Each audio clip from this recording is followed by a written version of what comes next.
இரவு நேரம் மெல்ல மெல்ல நகர்ந்து கொண்டிருந்தாலும் திருமணத்தின் உற்சாகம் அந்த வீட்டின் சுவர்களில் கூட எதிரொலித்துக் கொண்டிருந்தது. மாப்பிள சார், இன்னைக்கு உங்களுக்கு தூங்கணுங்கிறதே வராது போல இருக்கே. முகத்துல வழியிற பூரிப்பை பார்த்தா விடிய விடிய முழிச்சுட்டே இருப்பீங்க போல தெரியுது என்று ராகுல் கண்களை சிமிட்டி தனது வழக்கமான குறும்பான தொனியில் சிரிக்க, அதுக்கு நீ ஏன்டா இவ்வளோ தூரம் அக்கறையா கவலைப்படுற? ஏன் தூக்கத்தை நான் எப்படி கவனிச்சுக்கணும்னு எனக்கு நல்லாவே தெரியும். நீ முதல்ல கிளம்புற வழியை பாரு என்று வெற்றிச்செல்வன் சற்றும் அசராமல் கம்பீரமாக பதிலடி கொடுத்தான். அவர்களின் பேச்சை ரசித்துக் கொண்டிருந்த கார்த்திக், சரி சரி, ரொம்ப நேரம் ஆயிடுச்சு, நாங்க எல்லாரும் கிளம்புறோம் மாப்ள. நாளைக்கு காலையில புது மனுஷனா மாறினவங்களை வந்து சந்திக்கிறோம் என்று விடைபெற தயாரானார்கள். அருகில் நின்றிருந்த அன்பு செல்வன் முகமெல்லாம் சிரிப்பு வழிய, ஹனே, நாங்க எல்லாரும் கீழே தூங்க போயிட்டா இப்போ இந்த வீட்டில் உங்களை யாரும் வந்து டிஸ்டர்ப் பண்ணவே மாட்டாங்கல்லண்ணே என்று நக்கலாக சொன்னதும், டே அன்பு, முதல்ல இங்கிருந்து ஓடிடுடா என்று வெற்றி அவனை பொய்யாக முறைக்க, கூடத்தில் நின்ற அனைவரும் மீண்டும் ஒருமுறை வாய்விட்டு சிரித்தார்கள். நண்பர்கள் அனைவரும் விடைபெற்று செல்ல வீட்டின் கீழ்த்தளம் மெல்ல மெல்ல அமைதியின் போர்வையை போர்த்தி கொண்டது. பெரியவர்கள் அனைவரும் தங்களின் அறைகளுக்கு சென்று ஓய்வெடுக்க தொடங்கினர். அதே நேரத்தில் மேல்மாடி அறையில் படுக்கையின் ஒரு ஓரத்தில் அமைதியாக அமர்ந்திருந்தாள் வைஷ்ணவி. அவளது இரு கைகளிலும் அணிந்திருந்த கண்ணாடி மற்றும் தங்க வளையல்கள் அவளது மெல்லிய நடுக்கத்தால் ஒன்றோடொன்று உரசிக்கொண்டு அந்த அமைதியான அறையில் ஒரு இனிய சங்கீதம் போல சத்தத்தை எழுப்பின. நெஞ்சுக்குள் எந்த காரணமும் இல்லாமல் இதயம் ஒரு புதிய தாளத்தில் தடதடவென வேகமாக துடித்துக் கொண்டிருந்தது. திருமண பந்தத்தின் புனிதமும் புகுந்த வீட்டின் முதலிரவின் தனிமையும் அவளது மனதிற்குள் ஆயிரம் எண்ணங்களை அலைமோத விட்டு கொண்டிருந்தது. சிறிது நேரத்திற்கு பிறகு அந்த அறையின் கதவு மெதுவாக திறக்கப்பட்டு ஒரு சிறிய சத்தத்துடன் மூடப்படும் ஒலி கேட்டது. வெற்றிச்செல்வன் மெதுவான அடிகளை எடுத்து வைத்து உள்ளே நுழைந்தான். அவனது காலடி சத்தம் கேட்ட அடுத்த கணமே வைஷ்ணவி தன் படபடப்பை மறைக்க முடியாமல் தன்னை அறியாமலேயே தலையை இன்னும் தாழ்த்தி கொண்டாள். அவளது விரல்கள் சேலை முந்தானையை இறுக்கமாக பற்றி கொண்டன. அறைக்குள் அடுத்த சில நொடிகள் ஒரு மென்மையான இதமான மௌனம் மட்டுமே நிலவியது. வெற்றி செல்வன் கதவை உட்புறமாக தாழிட்டு விட்டு அவளுக்கு மிக அருகில் அங்கிருந்த நாற்காலியை இழுத்து போட்டு அவளது முகத்தை நேருக்கு நேராக பார்க்கும் தூரத்தில் சாய்ந்து அமர்ந்தவன், வைஷு என்று தனது ஆழமான குரலில் அவளது பெயரை உச்சரித்தான். அவள் மெதுவாக தனது இமைகளை உமர்த்தி என்று மட்டும் முனக, வெற்றி அவளது முகத்தையே வைத்த கண் வாங்காமல் உற்று பார்த்து, இவ்வளோ நேரமும் இத்தனை அமைதியா உட்கார்ந்துருக்கிறது நிஜமாவே என் வைஷ்ணவி தானா? கீழே எல்லாரும் இருக்கும்போது கலகலன்னு இருந்த பொண்ணு இங்கு வந்ததும் இப்படி சிலையாட்டம் மாறிட்டியே என்று புன்னகையோடு கேட்டான். அவன் இயல்பாக பேசிய அந்த வினாடியில் அவளது உதட்டோரம் ஒரு சிறிய புன்னகை அரும்பியது. என்ன பேசுறதுன்னு தெரியலங்க என்றால் தன் பார்வையை மீண்டும் தரைக்கு மாற்றியபடி. வெற்றி லேசாக தலையசைத்து, நீ பேசாம மௌனமா அமைதியா இருக்கிறது கூட ரொம்ப நல்லா தான் இருக்குடி. ஏங்க அப்படி சொல்றீங்க என்று அவள் அப்பாவியாக கேட்க, வெற்றி செல்வன் அவளது முகத்தை ஊடுருவி பார்த்து, நீ எதுவும் பேசாம சும்மா உட்காந்துருந்தா கூட பார்க்கறதுக்கு அவ்வளோ அழகா தாண்டி இருக்க. காலையிலேருந்து இந்த அழகு என் கண்ணை விட்டு துளி கூட அகலவே மாட்டேங்குது என்று எந்த தயக்கமும் இல்லாமல் சொன்னான். அவன் அத்தனை உரிமையோடு உதித்த அந்த ஒற்றை பாராட்டை கேட்ட அடுத்த நொடியே வைஷ்ணவியின் கன்னங்கள் இரண்டும் செக்க செவேல் என சிவந்து போயின. இப்ப கூட என்ன வம்பிழுக்க ஆரம்பிச்சிட்டீங்களா என்று செல்லமாக சினுங்க, நான் எந்த வம்பும் இழுக்கலடி வைஷு, என் மனசுக்கு உண்மையா தோணுனதான் அப்படியே சொன்னேன் என்று வெற்றி சிரிக்க, சில நொடிகள் அந்த அறையில் மல்லிகை பூக்களின் வாசம் கலந்து ஒரு சுகமான அமைதி தவழ்ந்தது. பிறகு வெற்றி தன் குரலை தாழ்த்தி மிகவும் மென்மையாக, உன்கிட்ட நான் ஒரு விஷயம் கேட்கட்டுமா வைஷு? கேளுங்க. இன்னைக்கு காலையிலேருந்து இப்போ இந்த நேரம் வரைக்கும் ரொம்ப டயர்டா களைப்பா இருக்கியாடி என்றதும் வைஷ்ணவி அவனது முகத்தை பார்த்து மென்மையாக சிரித்தாள். ஆமாங்க, கொஞ்சம் உடம்பெல்லாம் அசதியா தான் இருக்கு. அது உன் முகத்தை பார்த்தாலே நல்லா தெரியுது என்றான் வெற்றி. வைஷ்ணவி தன் கண்களை விரித்து, அடேங்கப்பா, உங்களுக்கு எல்லாமே ரொம்ப துல்லியமா தெரியுதே என்று வியந்தாள். வெற்றி அவளது கண்களை ஆழமாக பார்த்து, உன்னை பத்தின சின்ன சின்ன விஷயங்கள் கூட உன் புருஷனுக்கு தெரியாம வேற யாருக்கடி தெரிய போகுது? உன்னை முழுசா தெரிஞ்சுக்கத்தானே இத்தனை நாளா காத்துக்கிட்டு இருந்தேன் என்றான் அத்தனை அழுத்தமாக. அவன் மிகவும் சாதாரணமாக சொன்ன அந்த வார்த்தை கூட வைஷ்ணவியின் இதய கூட்டை மென்மையாக வருடி சென்றது. அவள் சில நொடிகள் அமைதியாக இருந்துவிட்டு பேசத் தொடங்கினாள்.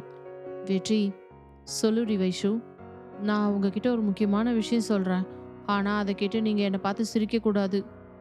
சரி சொல்லு, கண்டிப்பா சிரிக்க மாட்டேன் என்று கூற வைஷ்ணவி தனது கைகளை மடியில் பிசைந்தபடி, இந்த வீட்டுக்கு உங்க மனைவியா மருமகளா வர்றதுக்கு முன்னாடி எனக்கு மனசுக்குள்ள ஒரு சின்ன பயமும் கலக்கமும் இருந்துட்டே இருந்துச்சு என்றாள். வெற்றி செல்வன் அவளது முகத்தை பார்த்து எந்த குறுக்கீடும் செய்யாமல் அமைதியாக கேட்டுக்கொண்டிருந்தான். மீண்டும் அவளை தொடர்ந்தாள். திடீர்னு ஒரு புது வீடு, முற்றிலும் புதுசான ஒரு குடும்பம். அங்க இருக்கிறவங்க எல்லாரும் என்கிட்ட எப்படி பழகுவாங்களோ, நான் அவங்களுக்கு பிடிச்ச மாதிரி நடந்துப்பேனா மாட்டேனான்னு நிறைய யோசனை ஓடுச்சு. சரி, இப்போ அந்த எண்ணம் எப்படி இருக்கு என்று வெற்றி கேட்டதும் வைஷ்ணவி முகம் நிறைய பூரிப்போடு புன்னகைத்து சொன்னாள். இப்போ என் மனசுக்குள்ள அந்த பயம் துளி கூட இல்லவே இல்லைங்க. ஏண்டி அப்படி சொல்ற? ஏன்னா உங்க அம்மா அப்பா அன்பு கவிதான்னு எல்லாரும் என்னை ஒரு புது மனுஷியா பார்க்காம இந்த வீட்டு பொண்ணா அத்தனை பாசத்தோடும் உரிமையோடும் அன்பா நடத்துறாங்க. அத்தை என்னை கூட்டிட்டு போய் வீட்டை சுத்தி காட்டி சொன்ன வார்த்தைகள் என் மனசுக்கு ரொம்ப தைரியத்தை கொடுத்துச்சு. வைஷ்ணவி சொன்ன அந்த வார்த்தைகளை கேட்ட வெற்றிச்செல்வனின் கம்பீரமான முகத்தில் ஒரு மாபெரும் மனநிறைவும் திருப்தியும் மலர்ந்தது. அதுக்கும் மேல என்று வைஷ்ணவி தனது பேச்சை நிறுத்தி தயங்கினாள். வெற்றி தன் புருவங்களை உயர்த்தி, அதுக்கு மேல என்னடி வைஷு என்று ஆவலோடு கேட்க, நீங்களும் நானும் வைஷ்ணவி தன் வெட்கத்தை அடக்க முடியாமல், நீங்களும் நான் நினைச்சதை விட ரொம்ப நல்லவரா இருக்கீங்க என்று சொல்லி முடித்த அடுத்த கணத்தில் வெட்கத்தால் தன் தலையை முழுமையாக குனிந்து கொண்டாள். அவளது அந்த யதார்த்தமான தூய்மையான மனதை கண்ட வெற்றி செல்வன் சில நொடிகள் அவளையே இமைக்காமல் மெய்மறந்து பார்த்து கொண்டிருந்தான். பிறகு நாற்காலியிலிருந்து சற்று முன்னால் நகர்ந்து படுக்கையின் விளிம்பில் அவள் அருகே அமர்ந்து பேசினான். வைஷு, ம் இன்னைக்கு இந்த நிமிஷம் நீ எனக்கு ஒரு முக்கியமான வாக்குறுதி கொடுக்கணும்டி. என்ன வாக்குறுதி என்று அவள் அமைதியாக அவனது கண்களை பார்க்க, இனிமே இந்த வாழ்க்கையிலயும் சரி இந்த வீட்லயும் சரி உனக்கு எப்போ எந்த பிரச்சனை வந்தாலும் சரி நீ முதல்ல வந்து என்கிட்ட மட்டும்தான் தயங்காம சொல்லணும் என்றதும் அவள் எந்த பதிலும் சொல்லாமல் அவனது தீர்க்கமான முகத்தையே பார்த்து கொண்டிருந்தாள். உன் மனசுக்குள்ள சின்ன சந்தோஷம் வந்தாலும் என்கிட்ட தான் முதல்ல சொல்லணும். அதே மாதிரி ஏதாவது ஒரு சின்ன வருத்தம் வந்தா கூட அதை என்கிட்ட தான் சொல்லணும். சரிங்க, கண்டிப்பா. எல்லாத்தையும் விட ரொம்ப முக்கியமான விஷயம், உன் மனசுக்குள்ள எதையும் பூட்டி வச்சுக்கிட்டு என்கிட்ட மறைக்கவே கூடாதுடி வைஷு என்று உரிமையோடு முடித்தான். அவன் பேசிய அந்த வார்த்தைகளில் தெரிந்த அந்த பாதுகாப்பும் அரவணைப்பும் வைஷ்ணவியின் கண்களில் ஒரு எல்லையற்ற நிம்மதியை படர செய்தது. தனது மொத்த வாழ்க்கையையும் ஒரு சரியான தங்கமான ஆம்பிளையின் கைகளில் தான் சேர்த்திருக்கிறோம் என்பதை அவளது பெண் உள்ளம் ஆழமாக உணர்ந்தது. வெற்றி மெதுவாக தனது கையை நீட்டி படுக்கையில் இருந்த அவளது மெல்லிய கரங்களை தனது கைகளுக்குள் மென்மையாக பற்றி கொண்டான். வைஷ்ணவி இம்முறை கையை விலக்காமல் அவனது விரல்களின் கதகதப்பை முழுமையாக உணர்ந்தாள். இருவரின் கண்களும் ஒருவரையொருவர் ஆழமாக ஊடுருவி பார்த்து கொண்டிருக்க, வார்த்தைகள் ஓய்ந்து போய் மௌனமே அவர்களின் மனங்களின் 1000 கவிதைகளை பேச தொடங்கியது. வெளியே இரவு நேரத்து குளிர்ந்த தென்றல் காற்று ஜன்னல் வழியே மெதுவாக வீசிக்கொண்டிருந்தது. அறை எங்கும் தூவப்பட்டிருந்த நாட்டு மல்லிகை பூக்களின் வாசம் அந்த சூழலை ஒரு சொர்க்கமாக மாற்றியிருந்தது. புதிதாக தொடங்கிய அந்த இல்லற வாழ்க்கையின் முதல் இரவு அவர்களுக்கு இடையே எந்த ஒரு தேவையற்ற அவசரமும் இல்லாமல், எந்தவித தயக்கமும் தடையும் இல்லாமல் ஒருவரையொருவர் அழகாக புரிந்து கொள்ளும் ஒரு மிக உன்னதமான இனிமையான உரையாடலோடு மெல்ல மெல்ல நகர்ந்து கொண்டிருந்தது. அந்த அமைதியான இரவு இரண்டு இதயங்கள் கனவின் மனைவி என்ற பந்தத்தை தாண்டி வாழ்நாள் முழுவதும் பிரிக்க முடியாத மிகச்சிறந்த நண்பர்களாக தங்களை இணைத்துக் கொள்ள தொடங்கிய ஒரு பேரழகான இல்லறமாக தொடக்க அமைந்தது. அறையெங்கும் தூவப்பட்டிருந்த மல்லிகை பூக்களின் வாசனையும் மூளையில் எரிந்து கொண்டிருந்த விளக்கிலே அந்த விசேஷமான இரவின் முக்கியத்துவத்தை மௌனமாக பறைசாற்றி கொண்டிருந்தன. எதிரே நாற்காலியில் கம்பீரமாக அமர்ந்திருந்த வெற்றி செல்வன் தனது நீண்ட பெருமூச்சை வெளியிட்டுவிட்டு மெதுவாக நாற்காலியிலிருந்து எழுந்து மெத்தையை நோக்கி நகர்ந்தவன் படுக்கையின் விளிம்பில் சேலை முந்தானையை கைகளில் இறுக்கமாக பிடித்துக்கொண்டு அமர்ந்திருந்த வைஷ்ணவியின் மிக அருகில் வந்து நெருக்கமாக அமர்ந்தான். அவனது அந்த திடீர் நெருக்கமும் அவன் உடலிலிருந்து வீசிய அந்த சந்தன வாசனையும் ஆண்மையின் கதகதப்பும் பட்ட அடுத்த நொடியில் வைஷ்ணவியின் உடல் ஒரு வினாடி சிலிர்த்து அடங்கியது. அவளுக்குள் சொல்ல முடியாத ஒரு படபடப்பு புயலாக தொடங்க அவளது மென்மையான விரல்கள் சட்டென சில்லிட்டு போயின. நெற்றியின் உச்சி வகட்டிலும் கன்னங்களின் ஓரங்களிலும் முத்து முத்தாக வியர்வை துளிகள் அரும்ப அவளது அந்த எல்லை மீறிய பதற்றத்தையும் பயத்தால் நடுங்கும் விரல்களையும் மிக அருகில் இருந்து கவனித்த வெற்றி செல்வனுக்கு உள்ளுக்குள் அடக்க முடியாத சிரிப்பு தான் வந்தது. ஹே வைஷு, என்னாடியாச்சு உனக்கு? ஏன் திடீர்னு இந்த ஏசி ரூம்குள்ள இப்படி மழை பெஞ்ச மாதிரி வேர்த்து கொட்டுது என்று புன்னகையோடு கேட்டான். அவள் பதில் பேசாமல் தலையை தொங்க போட்டு அமர்ந்திருக்க வெற்றி படுக்கையிலிருந்து எழுந்து, ஒரு நிமிஷம் இரு, நான் போய் எல்லா ஜன்னலையும் முதல்ல திறந்து விடுறேன், அப்பதான் குளிர்ந்த காத்து உள்ள வரும் என்று சொல்லிவிட்டு அறையில் இருந்த மர ஜன்னல்களை ஒவ்வொன்றாக அகல திறந்து வைத்தான். வெளியே இருந்து குளிர்ந்த வைகாசி தென்றல் காற்று மெல்ல அறைக்குள் நுழைந்து அவளது மேனியை தழுவியது. ஜன்னல்களை திறந்து வைத்துவிட்டு மீண்டும் படுக்கைக்கு திரும்பி வந்து அவளுக்கு மிக அருகில் நெருக்கமாக அமர்ந்தவன் அவளது முகத்தை உற்று பார்த்து, இங்க பாரு வைஷு, நீ எதை நினைச்சு மனசுக்குள்ள இவ்வளோ தூரம் பயந்து நடுங்குறேன்னு எனக்கு ரொம்ப நல்லாவே புரியுது. ஆனா அதுக்காக நீ இப்படி உயிர் போற மாதிரி பயப்பட வேண்டிய எந்த அவசியமும் இல்லை, புரியுதா? அவள் மெதுவாக அவனை நிமிர்ந்து பார்க்க வெற்றி தன் மீசையை வருடி கொண்டு சிரித்தவன், நான் ஒன்றும் காட்டில் இருக்க சிங்கமோ புலியோ கிடையாதுடி, உன்னை அப்படியே ஒரே வாயில வேட்டையாடி சாப்பிட்றதுக்கு. நானும் உன்னை மாதிரி ரத்தமும் சதையுமான ஒரு சாதாரண மனுஷன்தான். என் பொண்டாட்டியை எந்த அளவுக்கு மரியாதையாகவும் எவ்வளோ ஸ்மூத்தாகவும் ஹேண்டில் பண்ணணும்னு இந்த வெற்றி செல்வனுக்கு ரொம்ப நல்லாவே தெரியும் என்று அவன் அத்தனை யதார்த்தமாகவும் உரிமையோடும் பேசிய அந்த வார்த்தைகளை கேட்ட அடுத்த கணமே வைஷ்ணவியின் கன்னங்கள் இரண்டும் குப்பென செக்கச்செவேலென சிவந்து போயின. என்னடி வைஷு, எதுவுமே பேசாம இப்படி சிலையாட்டம் உட்காந்துட்டு இருந்தா எப்படி? ஏதாச்சும் வாயை தொடர்ந்து பேச என்று வெற்றி அவளது தோளை லேசாக உரசினான். அவனது முகத்தை ஒரு கணம் தயக்கத்தோடு நிமிர்ந்து பார்த்த வைஷ்ணவி, வெற்றி, நான் உங்ககிட்ட ஒரு முக்கியமான விஷயம் சொல்லுவேன், ஆனா நீங்க அதை எந்த காரணத்தை கொண்டும் தப்பா எடுத்துக்க கூடாது, சரியா என்றால் மிகவும் தாழ்ந்த குரலில். வெற்றி அவளது இரு கைகளையும் பிடித்து கொண்டு, என்னடி இது, உடம்பெல்லாம் இப்படி ஐஸ் கட்டி மாதிரி சில்லிட்டு போய் கிடக்கு, என்ன விஷயம் வைஷு, சட்டுன்னு தயங்காம சொல்லு என்று கேட்டவாறு அவளது தேகத்தோடு மேலும் நெருக்கமாக உரசிக்கொண்டு அமர்ந்தான். வைஷ்ணவி தன் கீழ் உதட்டை கடித்து கொண்டு, அது வந்துங்க, இன்னைக்கு தான் நமக்கு கல்யாணம் முடிஞ்சிருக்கு, ஆனா எடுத்த உடனே இன்னைக்கே நம்ம வாழ்க்கையை ஆரம்பிக்கணும்னு ஏதாவது அவசரமா என்ன?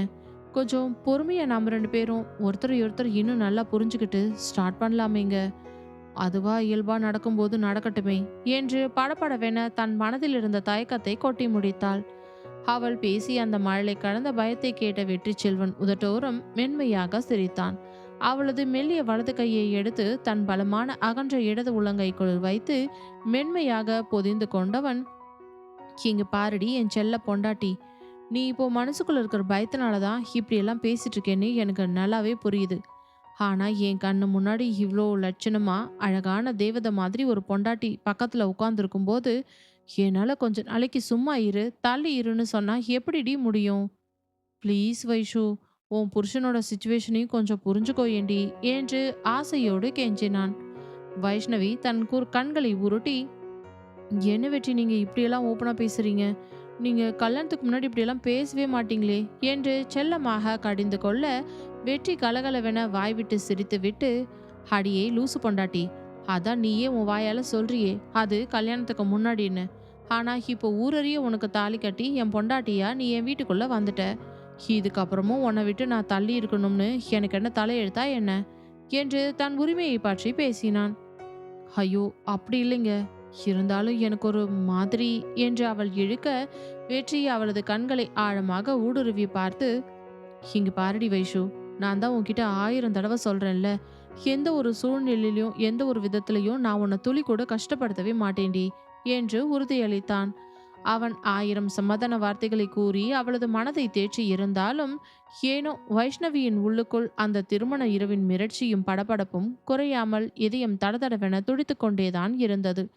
அடுத்த வினாடி வெற்றி அவளது கைகளை மெதுவாக விடுவித்து விட்டு தனது இரு கரங்களையும் நீட்டி அவளது 2 கன்னங்களையும் தாடையும் சேர்த்து மிக மெதுவாக பற்றினான். அவளது மரண்ட விழிகளோடு தனது கூர்மையான காதல் பார்வையை கலக்க விட்டவன் அவளது கணவனாக மாறிய பிறகு தனக்கு மட்டுமே சொந்தமான அவளது திருமுகத்தில் தனது முதல் இதழ் முத்தத்தை அவளது நெற்றியின் உச்சி வகுட்டில் ஆழமாக பதித்தான். அவனது மீசையின் குறுகுறுப்பும் அவனது இதழ்களின் சூடான தீண்டலும் நெற்றியில் பட்ட அடுத்த நிமிடம் வைஷ்ணவியின் உடம்பு ஒரு நொடி மின்னல் தாக்கியது போல அதிர்ந்து குலுங்கியது. அவள் தன் இரு விழிகளையும் இறுக்கமாக மூடிக்கொண்டாள். வெட்கத்தையும் தவிப்பையும் தாங்க முடியாமல் மெத்தையின் விரிப்பை தனது இரு கைகளாலும் இறுக்கமாக பிடித்து பிசைந்தபடி அப்படியே உறைந்து போயிருந்தாள். நெற்றியில் முத்தமிட்டு நிமிர்ந்த வெற்றியின் இதழ்கள் அங்கேயே நிற்கவில்லை. அப்படியே மெதுவாக கீழே இறங்கி அவளுடைய மூடிய இமைகள் மீது தன் இதழ்களை பதித்து அங்கே சின்ன சின்னதாக குட்டி குட்டி முத்தங்களை ஆசையோடு தந்தான். அங்கிருந்து நகர்ந்து அவளது எடுப்பான நாசியின் நுனியை தீண்டிய போது வைஷ்ணவியின் மேனி முழுவதும் எல்லையில்லாத பரவசத்திலும் பயத்திலும் சில்லிட்டு போனது. அடுத்ததாக அவளது கன்னங்களில் மெதுவாக தன் உதடுகளை இறக்கியவன் அங்கே சில நொடிகள் அன்பு போரிட்டு கொட்டி கொட்டி முத்தங்களை அடுக்கடுக்காக பதித்தவன் கன்னங்களின் வழியே மெல்ல நகர்ந்து இறுதியாக அவளது சிவந்த உதடுகளை தீண்ட போன அந்த தருணத்தில் வைஷ்ணவி எல்லையற்ற பயத்திலும் கூச்சத்திலும் அவனை விட்டு சட்டென விலகி படுக்கையிலிருந்து துள்ளி குதித்து எழுந்து அறையின் மறுபுறத்தை நோக்கி வேகமாக ஓடினாள். அவள் ஒரு பயந்த மானை போல மறண்டு ஓடும் அழகிய சுட்டித்தனத்தை பார்த்த வெற்றி செல்வனுக்கு உள்ளுக்குள் சிரிப்பும் காதலும் பொங்கி வழிந்தது. அவன் படுக்கையிலிருந்து எழுந்து கம்பீரமான எட்டுக்களை எடுத்து வைத்து அவளை நோக்கி முன்னேறினான். அவன் தன் பக்கத்தில் நெருங்கி வருகிறான் என்பதை உணர்ந்த வைஷ்ணவி பதறி போய் பின்னோக்கி எட்டுக்களை வைத்து கொண்டே சென்று இறுதியாக அறையின் சுவரில் முட்டி நின்றாள். அவளுக்கு மேல் பின்வாங்குவதற்கு வழியே இல்லாமல் போனது. அடுத்த கணமே வெற்றி செல்வன் அவளது உடலோடு உடலாக மிக நெருக்கமாக வந்து நிற்க அவள் தப்பித்து ஓடிவிடாதபடி அவளது உடலின் இருபுறமும் சுவற்றில் தனது பலமான கரங்களை ஊன்றி ஒரு எல்லை கோட்டை போல கட்டினான். தனது வலது கையின் விரல்களால் அவளது மென்மையான தாடையை மெதுவாக நிமிர்த்தி பிடித்த வெற்றி அந்த தீர்க்கமான மோக பார்வையை நேருக்கு நேராக எதிர்கொள்ள முடியாமல் வைஷ்ணவி தடுமாறி தவித்தாள். அவன் மீண்டும் அவளது கண்களை நோக்கி தன் முகத்தை கொண்டு சென்ற போது அவள் தன் இரு கண்களையும் இறுக்கமாக மூடிக்கொண்டாள். ஆனால் வெற்றி அவளை அத்தனை சுலபமாக விடுவதில்லை. அவளது முகம் முழுவதும் தனது உதடுகளால் ஒரு நீண்ட இதழ் ஊர்வலத்தையே நடத்தி கொண்டிருந்தான். கன்னங்கள், நெற்றி, நாசி என அனைத்தையும் முத்தங்களால் நனைத்தவன் மீண்டும் அவளது பவள இதழ்களின் அருகே வந்து தன் முகத்தை நிறுத்தினான். வைஷ்ணவி பயத்திலும் நாணத்திலும் கண்களை திறக்கவே இல்லை. அடுத்த சில நொடிகள் அவனிடமிருந்து எந்த அசைவும் இன்றி ஒரு கனத்த மௌனம் நிலவியதும் தனது முகத்தில் பட்டு கொண்டிருந்த அவனது சூடான மூச்சுக்காற்று தீண்டலும் திடீரென தன்னை விட்டு விலகி போனது போல தோன்றியது. என்னாச்சு, இந்த மனுஷன் திடீர்னு எந்த வேலையும் பண்ணாம அமைதியாயிட்டாரே என்ற ஆச்சரியத்தோடு பட்டென்று தனது கண்களை திறந்து பார்த்தாள் வைஷ்ணவி. அவள் கண்களை திறந்த அந்த சரியான மைக்ரோ வினாடியை எதிர்பார்த்து காத்திருந்த வெற்றி மின்னல் வேகத்தில் தனது இதழ்களால் அவளது மென்மையான உதடுகளை முழுமையாக சிறைப்பிடித்து கவ்விக்கொண்டான். எதிர்பாராத அந்த முத்தத்தில் வைஷ்ணவியின் இரு கண்களும் எல்லையற்ற அதிர்ச்சியிலும் வியப்பிலும் அகல விரிந்தது. அவள் திகைத்து போய் அவனையே பார்க்க வெற்றி அவளை பார்த்து கண்ணடித்து விட்டு தன் உதடோர் சிரிப்போடு அந்த இதழ் முத்தத்தை இன்னும் ஆழமாக தொடர்ந்தான். இது அவர்கள் இருவரின் வாழ்க்கையிலும் நிகழ்ந்த முதல் உதட்டு முத்தம். கூச்சத்திலும் பரவசத்திலும் வைஷ்ணவியின் கண்கள் தானாகவே மீண்டும் இறுக்கமாக மூடிக்கொள்ள அவளது கைகள் அவளது அனுமதியே இல்லாமல் தன்னிச்சையாக உயர்ந்து வெற்றி செல்வன் அணிந்திருந்த சட்டையின் காலரையும் மார்பு பகுதியையும் இறுக்கமாக பற்றி பிடித்து கொண்டன. ஒரே ஒரு முத்தத்திலேயே ஒரு பெண்ணை தனக்குள் முழுமையாக கரைத்து இந்த அளவுக்கு கிறங்கடிக்க முடியுமா என்ற திகைப்பு அவளது மனதிற்குள் எழுந்தது. ஏனென்றால் வெற்றியின் அந்த முத்தம் அத்தனை ஆழமாகவும் எல்லையற்ற காதலின் தாகத்தோடும் இருந்தது. முதலில் அவளது இரு உதடுகளையும் ஒன்றாக சேர்த்து சுவைத்தவன் சிறிது நேரத்திலேயே அவள் மூச்சுக்கு திணறுவது போல உணர்ந்ததும் மெல்ல அவளது மேலுதட்டை விடுவித்துவிட்டு அவளது கீழ் உதட்டில் இருந்த அத்தனை தேனையும் மென்மையாக உறிஞ்சி தனதாக்கி கொண்டிருந்தான். அந்த ஒற்றை இதழ் முத்தத்தின் சுகமான அழுத்தத்திலேயே வைஷ்ணவி தன்னை முற்றிலும் மறந்து அவனிடம் சரணடைந்து போனாள். அவளது கீழ் உதட்டை முடிந்தவரை சிவக்க வைத்தவன் அதை மெல்ல விடுவித்துவிட்டு மீண்டும் அவளது மேலுதட்டை கவ்விக்கொண்டான். வைஷ்ணவி மெதுவாக தனது இமைகளை திறந்து அவனை பார்த்தாள். அவனோ அவளது இதழ்களில் உள்ள மொத்த தேனையும் ஒரே இரவில் குடித்து தீர்த்துவிடும் நோக்கத்தோடு தனது வேட்டையை தீவிரமாக தொடர்ந்து கொண்டிருந்தான்.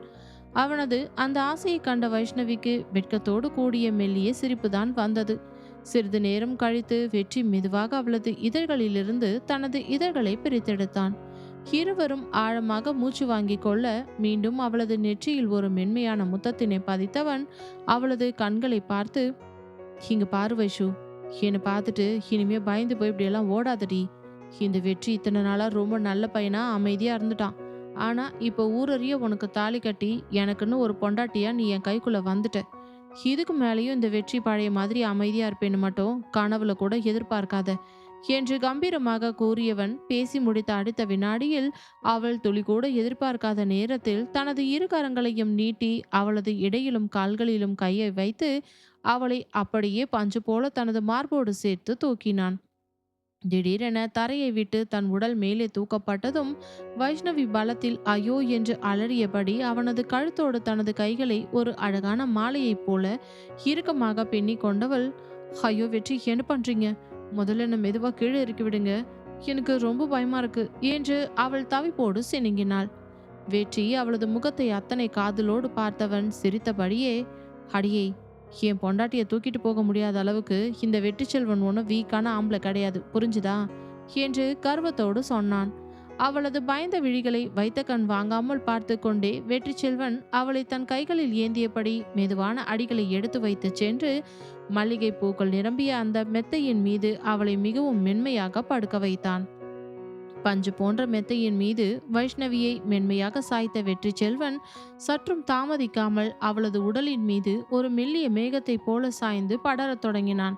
அவனது கனத்த தேகத்தின் அண்மை, அவனது உடலிலிருந்து வீசிய அந்த நறுமணம், ஆண்மையின் எல்லை கடந்த கதகதப்பான தீண்டல் என அனைத்தும் வைஷ்ணவிக்கு முற்றிலும் புதியதொரு உலகத்தை அறிமுகப்படுத்தியது. அவளது உடலின் ஒவ்வொரு நரம்பும் அந்த வினாடியில் அவளுக்கு கட்டுப்படாமல் சிலிர்த்து அடங்கியது. வெற்றியின் முகத்திலும் கண்களிலும் வழிந்த அந்த எல்லையற்ற காதலையும் தாபத்தையும் நேருக்கு நேராக பார்த்த வைஷ்ணவிக்கு அடிவயிற்றில் ஒரு வண்ணத்து பூச்சி பட்டாளமே சிறகடித்து பறப்பது போல ஒரு சுகமான பயம் குடியேறியது. அவளது கைகள் நடுங்கியது. அட கடவுளே, இந்த மனுஷன் ஏன் இப்படி இருக்காரு? நான் என்ன சொன்னாலும் கொஞ்சம் கூட காது கொடுத்து கேட்குற மாதிரியே இல்லையே. கொஞ்ச நாள் பொறுமையா டைம் கொடுத்தா எல்லாம் தானா பழகி சரியா வரப்போகுது. ஆனா ஏன் இவர் இப்படி எடுத்தடுப்புலயே இவ்வளோ தூரம் அவசரப்படுறாரு என்று அவளது மனம் ஒரு புறம் ஆயிரம் யோசனைகளில் தீவிரமாக சுழன்றது. ஆனால் வெற்றியோ அவளது இந்த உள்மன போராட்டங்களை பற்றி கொஞ்சமும் கவலைப்படவில்லை. அவளது பட்டுச்சேலையின் மேலேயே தனது சூடான இதழ்களை பதித்து கழுத்து தோள்பட்டை என மெதுவாக இதழ் ஊர்வலத்தை தீவிரமாக நடத்தி கொண்டிருந்தான். உண்மையில் தன் வாழ்க்கையின் இந்த முதல் இல்லற பயணத்தை தொடங்குவதற்கு வைஷ்ணவிற்கு உள்ளுக்குள் ஒரு அச்சமும் நடுக்கமும் இருக்கத்தான் செய்தது. பற்றாக்குறைக்கு மாலையில் அவளது தோழியான ஹரிணியும் நித்யாவும் அவளை பயமுறுத்தி வைத்திருந்த அந்த பேச்சுக்கள் இப்போது அவளது நினைவுக்கு வந்து அவளது பயத்தை இன்னும் அதிகமாக்கியது. ஹரிணி அவளது காதருகே வந்து பயமுறுத்தியது அப்படியே அவளது நினைவில் நிழலாடியது. ஏய் வைஷு, இன்னைக்கு நைட்டு ரூம்குள்ள மாப்பிள்ளை கிட்ட போகும்போது ரொம்ப வலிச்சா உடனே கத்தி ஊற கூட்டிடாத. நான் நிறைய நாவலில் படிச்சிருக்கேன், ஏன் நிறைய கொரியன் சீரியலை கூட பார்த்துருக்கேன். அதனால வலிச்சாலும் எதா இருந்தாலும் கொஞ்சம் அமைதியா தாங்கிக்கோ, சரியா? கொஞ்ச நேரம் தான் அப்படி இருக்கும், அதுக்கப்புறம் எல்லாமே தானா சரியாகிடும் என்று ஹரிணி பயபக்தியோடு அட்வைஸ் செய்திருந்தாள். அவள் சொன்னதை கேட்டு அவளை முறைத்த வைஷு, அடி பாவி ஹரிணி, என்னவோ இதுல உனக்கு பல வருஷத்து அனுபவம் இருக்கிற மாதிரி எனக்கு வந்து அட்வைஸ் பண்ணிக்கிட்டு இருக்க. நீ சொல்றத கேட்டாலே எனக்கு உள்ளுக்குள்ள அள்ளு விடுதடி என்று சொல்லி நடுங்கியதெல்லாம் இப்பொழுது அவளது மனக்கண்ணில் வரிசையாக வந்து நின்றது. தோழியின் அந்த பயமுறுத்தலை நினைத்து பார்த்த வைஷ்ணவி தனக்கு மேலே படர்ந்திருந்த வெற்றி செல்வனை பரிதாபமாக தன் மருண்ட விழிகளால் ஏறிட்டு பார்த்தாள். அவளது பார்வையில் தெரிந்த அந்த அப்பாவியான பயத்தையும் நடுக்கத்தையும் நொடியில் புரிந்து கொண்டான் வெற்றி. அவன் மெதுவாக தன் முகத்தை உயர்த்தி அவளது தாகம் நிறைந்த உதடுகளில் மீண்டும் ஒருமுறை தன் உதடுகளால் மென்மையான அழுத்தத்தை கொடுத்து அவளது இதழ்த்தேனை அள்ளி பருகியவன் அவளது காதோர கூந்தலை ஒதுக்கிவிட்டு மிகவும் மென்மையான குரலில், இங்க பாரு வைஷு, நீ மனசுக்குள்ள கற்பனை பண்ணி பயப்படுற அளவுக்கெல்லாம் இது ஒன்றும் பெரிய கஷ்டமாவோ பயமாவோ இருக்காதுடி. உன் மனசை முதல்ல ஃப்ரீயா வச்சுக்கோ, ரிலாக்ஸா இருடி என் செல்ல பொண்டாட்டி என்று அவளுக்கு தைரியம் மூட்டினான். அவன் அப்படி சொல்லிவிட்டு மீண்டும் அவளது பவள உதடுகளை தன் இதழ்களால் மென்மையாக கொய்து கொள்ள அவனது அந்த ஆழமான முத்தத்தின் லயத்திலேயே வைஷ்ணவி தனது பயங்களை மறந்து தன்னை அறியாமல் மொத்தமாக கிறங்கி போனாள். அடுத்த வினாடி வெற்றி செல்வன் படுக்கையின் ஓரத்தில் தன் கை கேட்டும் தூரத்தில் இருந்த சுவிட்ச் போர்டை நோக்கி தனது வலது கையை நீட்டினான். அறையின் பிரதான மின்விளக்கின் சுவிட்சை டக்கென அணைத்தான். அறையில் இருந்த பிரகாசமான வெளிச்சம் மறைந்து ஓர் இதமான இருள் சூழ்ந்தது. பிறகு அவன் தனது மனைவியின் மேலிருந்த பட்டுப்புடவையை மெல்ல களையும் பணியை தொடங்கினான்.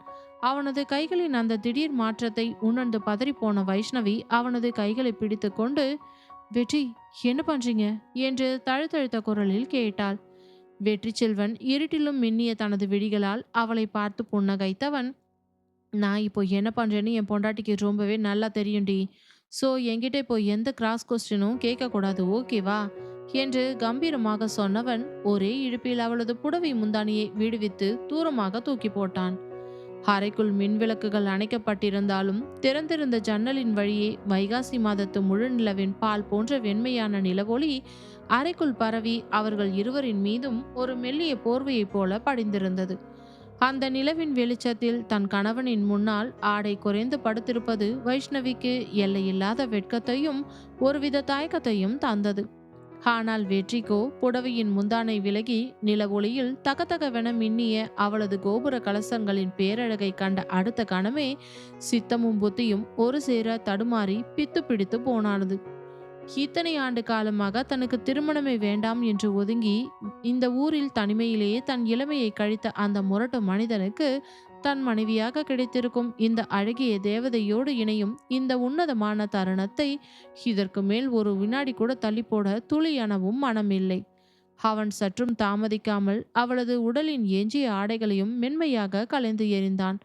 பிறகு ஒரு கணம் மெத்தையிலிருந்து எழுந்து நின்று தனது சட்டை மற்றும் வேஷ்டியையும் அவிழ்த்து தூர வைத்துவிட்டு மீண்டும் அவள் மீது படர்ந்தான். வைஷ்ணவிக்கு தன் வாழ்நாளில் இதுவரை அறிந்திராத அனுபவித்திராத ஒரு புது அனுபவம் தன் கட்டுப்பாட்டையும் தாண்டி தனது உடலும் உயிரும் நிகழப்போகிறது என்பதை அவளது பெண் உள்ளம் ஆழமாக உணர்ந்தது.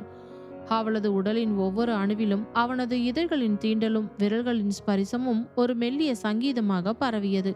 சிறிது நேரம் அவள் உடல் முழுவதும் தன் உதடுகளால் போரிட்டு நீந்தி முடித்த வெற்றி செல்வன் மெதுவாக அவளோடு கலக்க ஆரம்பித்தான்.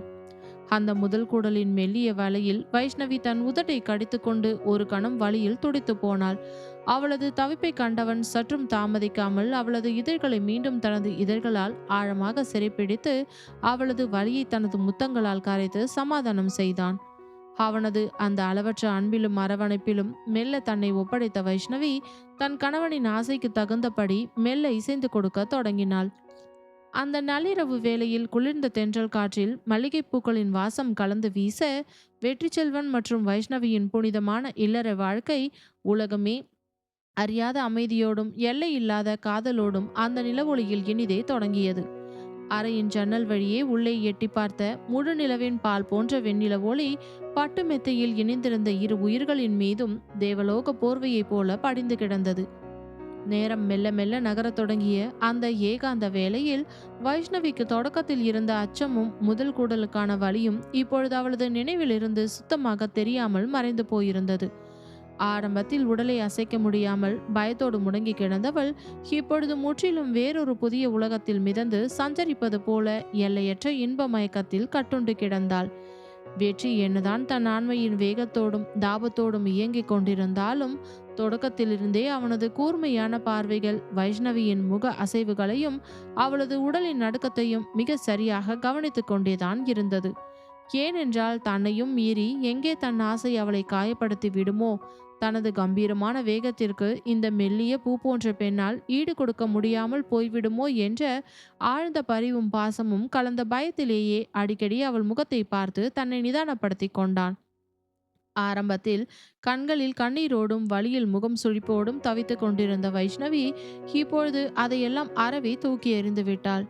வெற்றி செல்வனின் அந்த எல்லையற்ற ஆளுமையிலும் பாதுகாப்பான அணைப்பிலும் அவள் மொத்தமாக கிறங்கி போய் கிடந்தாள். அவளது பவள உதடுகளிலிருந்து மெல்லிய முனங்கல்களோடு வெற்றி என்ற அவனது பெயரின் முணுமுணுப்பு மட்டுமே அந்த அறையின் நிசப்தத்தில் கனமாக ஒலித்து கொண்டிருந்தது. அந்த ஒற்றை முணுமுணுப்பு தான் அவனை இத்தனை நேரம் எல்லையற்ற உயிர்ப்போடு வைத்திருக்க செய்தது. நீண்ட நேரமாக தொடர்ந்த அந்த உன்னதமான சங்கமம் அரை மணி நேரம், 1 மணி நேரம், அதையும் கடந்து 1.5 மணி நேரம் வரை நீண்டது. இறுதியில் இரு உடல்களும் ஒருமித்து ஒரு முழுமையான திருப்தியின் உச்சத்தை எட்டிய அந்த வினாடியில் வெற்றி செல்வன் தனது உயிர்நீரை அவளது கருப்பையினுள் அத்தனை பத்திரமாகவும் பாதுகாப்பாகவும் சேர்த்துவிட்டு அவளது பூமேனியின் மீது பொத்தென சாய்ந்து விழுந்தான். இருவரின் தேகங்களும் வியர்வை முத்துக்களால் முழுமையாக நனைந்து போயிருந்தன.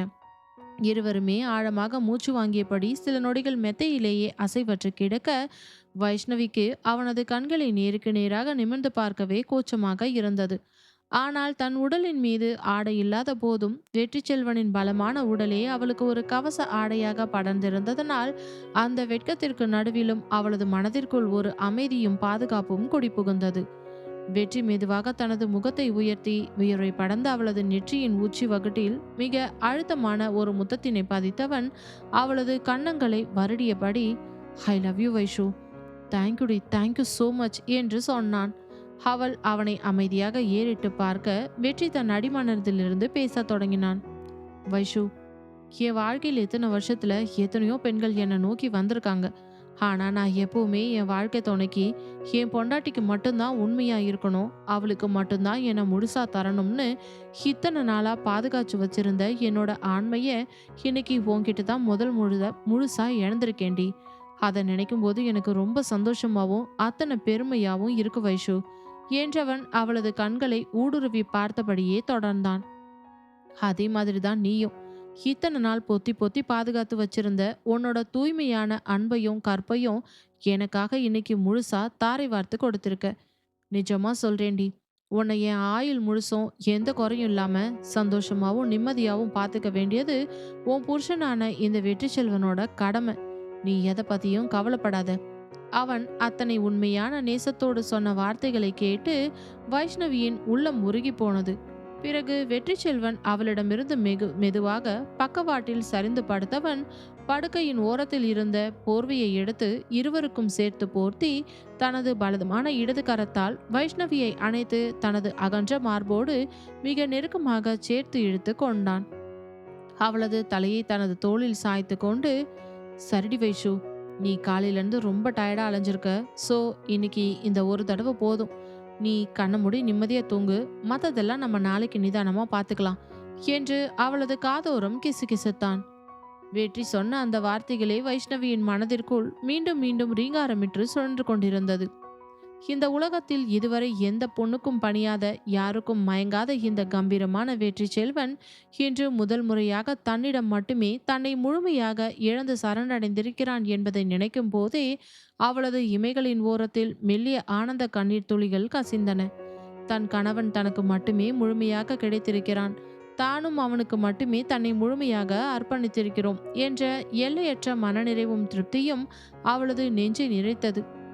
இந்த உலகத்தில் ஒரு பெண்ணுக்கு இதைவிட வேறு என்ன பெரிய பாக்கியமும் சந்தோஷமும் கிடைத்துவிட முடியும் என்ற பேரமைதியோடு குளிர்ந்த தென்றல் காற்று அறையை வருடி செல்ல தன் கணவனின் கதகதப்பான மார்பின் மீது முகம் புதைத்து வைஷ்ணவி நிம்மதியாக தனது ஆழமான தூக்கத்திற்குள் முழுகத் தொடங்கினாள்.